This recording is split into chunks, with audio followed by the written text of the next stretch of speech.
સુરત શહેરમાં સરકારી ઇમારતોની જર્જરિત હાલતનો ભયાનક કિસ્સો સામે આવ્યો છે। અહીં 6 માળનું આયકર વિભાગ ભવન એટલી હદે જર્જરિત છે કે તેમાં કામ કરતા કર્મચારીઓનો જીવ જોખમમાં મુકાયો છે।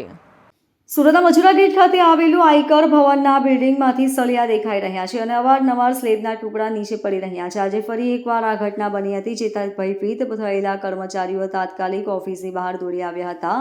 આ ભવનમાં 300થી વધુ કર્મચારીઓ ભયના ઓથાર હેઠળ કામ કરવા મજબૂર બન્યા છે। કર્મચારીઓએ સ્પષ્ટ જણાવ્યું છે કે જ્યાં સુધી તેમને સુરક્ષાની ખાતરી આપવામાં નહીં આવે ત્યાં સુધી તેઓ કામ પર પાછા ફરશે નહીં। સુરત જેવા વિકસિત શહેરમાં સામાન્ય નાગરિકો તો ઠીક, પરંતુ સરકારી કર્મચારીઓને પણ આ રીતે જીવના જોખમે કામ કરવું પડે તે એક ગંભીર બાબત છે। मैं राकेश रंजन आयकर कर्मचारी महासंघ का अध्यक्ष हूँ। क्या घटना बनी है?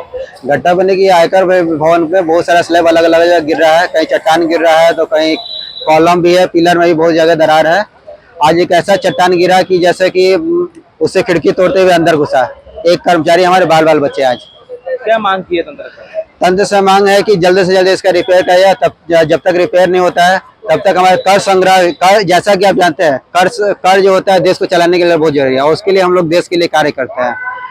लेकिन फिर भी अब जान पे जोखिम है, वो भी ऐसा जान पे जोखिम होना नहीं चाहिए। ये जो बिल्डिंग में कमी के कारण जान पे जोखिम डालना कोई मतलब नहीं बनता। इस कारण हमने मांग किया कि हमें वर्क फ्रॉम होम तुरंत ऑर्डर किया जाए और जब तक हमारा वर्क फ्रॉम जब तक इसका काम सही से नहीं होता है, जाने लायक नहीं रहता है, बिल्डिंग सुरक्षित घोषित नहीं होता है, तब तक हम लोग इसमें एंट्री नहीं करेंगे।